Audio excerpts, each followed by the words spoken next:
विजयसिंग दादाचं वजन आमच्या पक्षामध्ये काय याची कल्पना मला पण आहे आणि म्हणूनच सर्वात आधी महाराष्ट्रामध्ये अनेक ठिकाणी कुरबुरे आहेत, पण मलाच पहिल्यांदा या ठिकाणी मुद्दामून साहेबांनी या ठिकाणी देवेंद्रजींनी मला पाठवलेलं आहे। यावरून तुम्हाला कल्पना येईल की दादांचं वजन किती आहे, पक्षामध्ये त्यांची शब्दाला किंमत किती आहे। म्हणून मी त्यांच्याशी चर्चा केलेली आहे, सकारात्मक चर्चा झालेली आहे। या बाबतीमध्ये मी पक्षश्रेष्ठींच्या कानावर टाकेल आणि यातून ते निर्णय घेतील। काही त्याच्यात संपायची अपेक्षा आहे का? संपायची अपेक्षा आहे का? मला वाटतं चर्चेमधून सगळ्या नाराज्या संपत असतात, बोलणं झालं पाहिजे, चर्चा झाली नाही, बोललंच नाही, आता मी नाही आलो, चालत राहिलं अजून 8 दिवस फॉर्म भरीपर्यंत, पण ते अजून म्हणजे किती ताणायचं असा विषय असतो।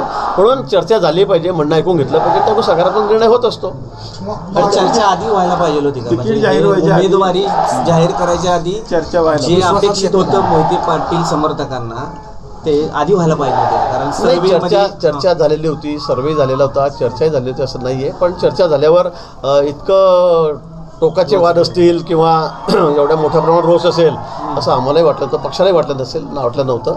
पण आज इथे आल्यावर मी बघतोय, आपणही बघतायत किती मोठ्या संख्येमध्ये कार्यकर्ते या ठिकाणी आलेले आहेत, घोषणाबाजी करतायत, त्यांची नाराजी किती आहे हे आपल्याला दिसतंय। त्यामुळे मी सर्व ही हकीकत घटना पक्षश्रेष्ठींच्या कानावर टाकेल, निश्चित ते त्या संदर्भात दखल घेतील।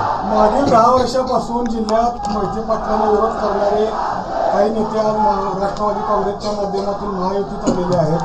काही नेते पूर्वी भाजपमध्येही होते की जे मोहिते पाटलांना विरोध करत होते, जो एक सुप्त विरोध होता, आणि आज या उमेदवारीचा निर्णय हा या विरोधातून या सर्वांनी एकत्र येऊन केवळ मोहिते पाटलांना मर्यादित ठेवण्यासाठी हा उमेदवारीचा निर्णय झाला आहे, अशी मोहिते पाटील समर्थकांमध्ये चर्चा होताना दिसून येते। मला वाटतं विजयसिंग दादा मोहिते पाटील यांचं सामाजिक असेल, राजकीय असेल, वजन किती आहे याची आपल्या सर्वांना कल्पना महाराष्ट्रालाच आहे, आम्हाला नाही, महाराष्ट्राला जी कल्पना आहे। त्यामुळे त्यांना डावलण्यासाठी काही केलं गेलं किंवा मुद्दाम त्यांना ठीक आहे, काही लोकांना वाटत असेल की यांना डावललं गेलं पाहिजे किंवा यांच्यावर अन्याय झाला पाहिजे किंवा यांचं ऐकू नका असं वाटतही असेल, आणि प्रत्येक ठिकाणी थोडंफार असतं, इथेही आहे, इथे असेल, पण मला वाटतं पक्ष त्या बाबतीमध्ये सगळ्यांचं ऐकून घेत असतो। पक्षाकडून असं कुठलंही कुणावर कुरघोडी होणार नाही।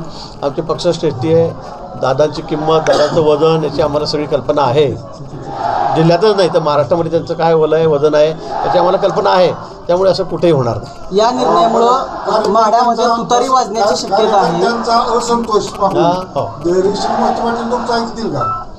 मी ते सांगितलं की मी फक्त दादांची नाराजी ऐकून घ्यायला आलेलो आहे, काढण्याचा प्रयत्न केला, पण बघितल्यावर मला नाही, मी थोडं अडचणीत आलेलो आहे की लगेच दादाची नाराजी दूर झाली, दादांनी हो म्हटलं असं मलाही म्हणता येणार नाही, कारण दादा एक मोठे नेते आहेत, वरचे वरिष्ठ नेतेच त्यांच्याशी बोलले पाहिजेत, त्या संदर्भात बोलतील। मी सगळी ही घटना, त्यांचं म्हणणं हे पक्षाच्या कानावर टाकेल आणि एकदा देवेंद्रजींची, बावनकुळे साहेबांची भेट त्यांची निश्चित त्या संदर्भामध्ये होईल आणि त्यानंतर पुढचा निर्णय होईल।